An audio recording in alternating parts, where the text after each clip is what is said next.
parang ang dami niyo namang handa. Kahit po ako pinakabahan para sa mama niyo. Mukhang mapaparami na naman ng pagkain to eh. Ma'am, dito muna po kayo. Kukunin ko lang po yung pan-check ng sugar niyo tsaka insulin, ha? O whatever. Huwag muna kayong kakain. Ma.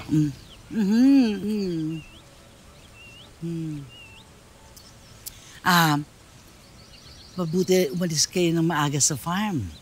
At thank you, pinaunlakan mo ang aking invitasyon.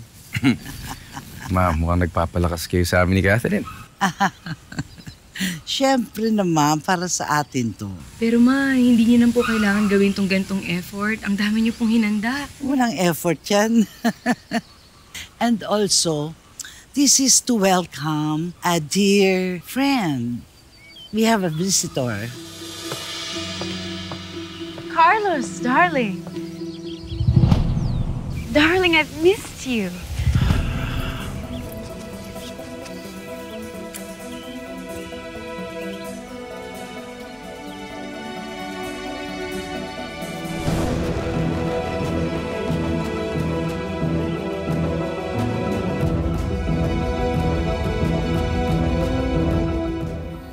Is this the way to greet an old friend, Carlos? Ma, hindi ko akalaing darating siya. Mommy, sino po siya? Toy, apo. This is your Tita Venus. She's a friend of the family. What a handsome young man. Mana sa daddy. God bless.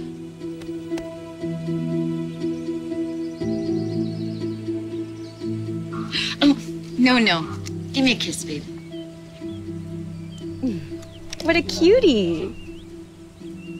Anak, pasok ka na muna sa loob, ha? Sige po, Mommy. Long time no see, Catherine.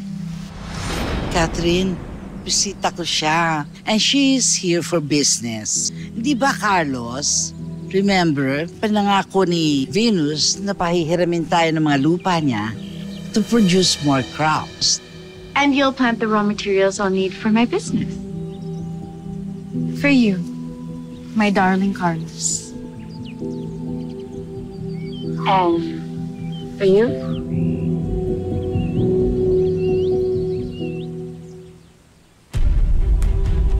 Oh, thank you.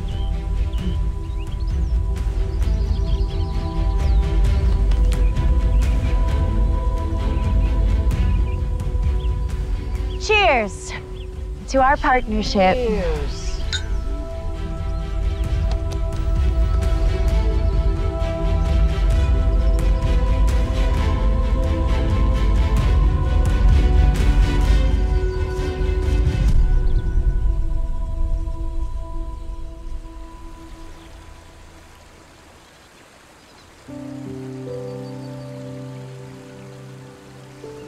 Catherine?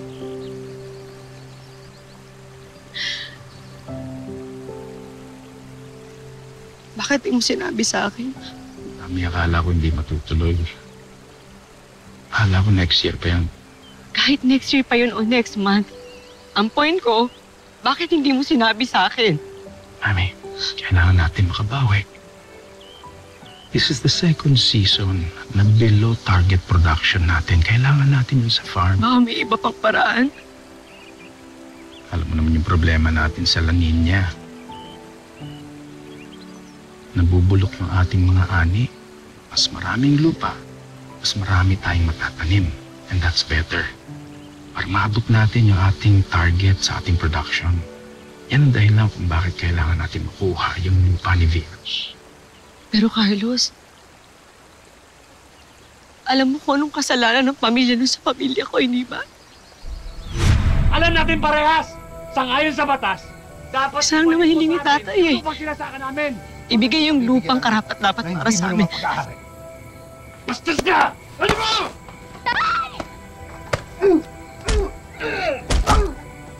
Pero anong ginawa ng tatay niya? Pinatay niya yung tatay ko! Alam mo yan, Carlos! Daddy didn't kill him on purpose. Pinagtanggolan niya yung sarili niya dahil nagwala yung tatay ni Catherine sa property namin. Pero may chismis noon dito na sadyang pinatay ng daddy mo ang father ni Catherine. Do you really believe that, Tita? Of course not. Nasaktan ako noon. Nung umalis kayo. But we had to. Paano pa kami magsistay dito? Sira na yung pangalan namin. Yeah, but it also broke his heart when you went to New York. Kasi hindi naman sanay ang mami mo sa buhay na malayo sa farm.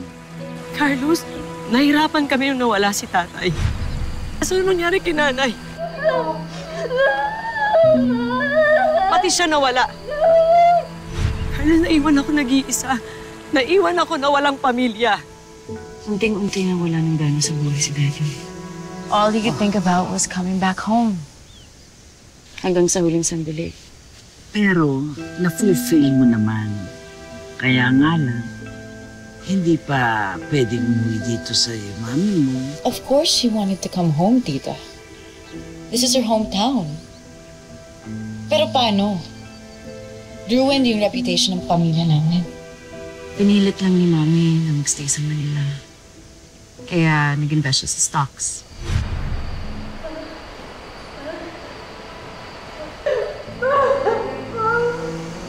Pero wala rin nangyari.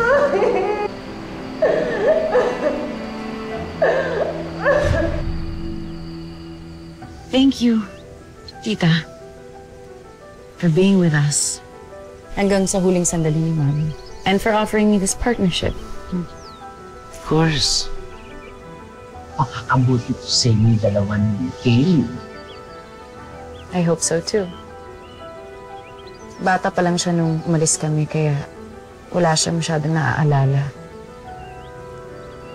But she's all grown up now.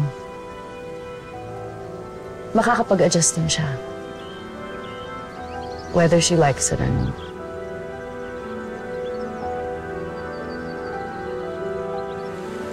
Maraming taon na nakakalipas. Wala nang nangyari yung insidenteng yan. Hindi ba pwedeng magkapatawaran na lang kayo ni Venus? Patawad?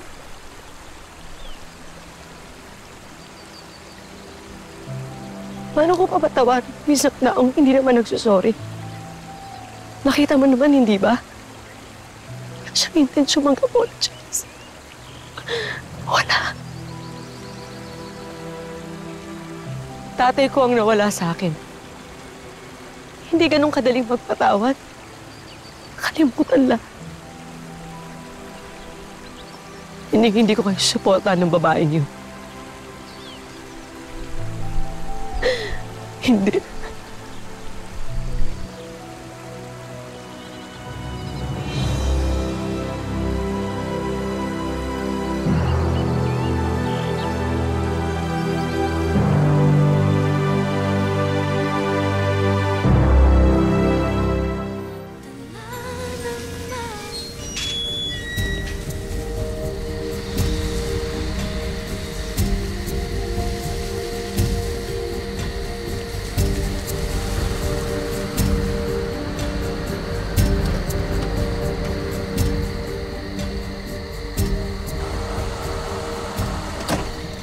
Good evening, Ma'am Venus. Welcome back po. Ate Belen, pakipasok na lang yung mga gamit sa loob.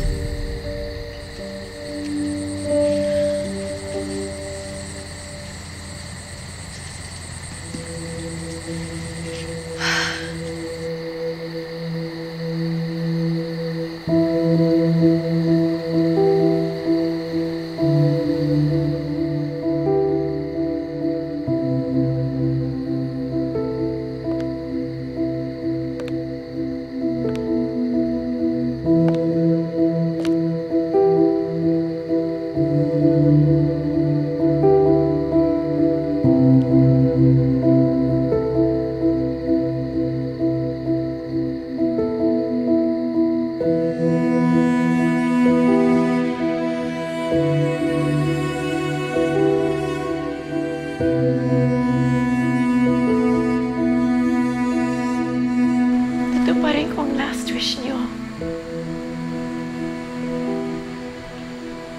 Aayusin ko yung lupang pag-aari ng pamilya. Ibabamon ko ang pangalan natin.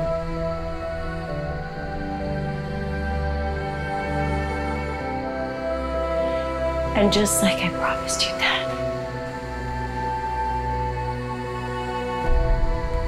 sisingilin ko si Tita Noma sa pandarayang ginawa niya sa'yo.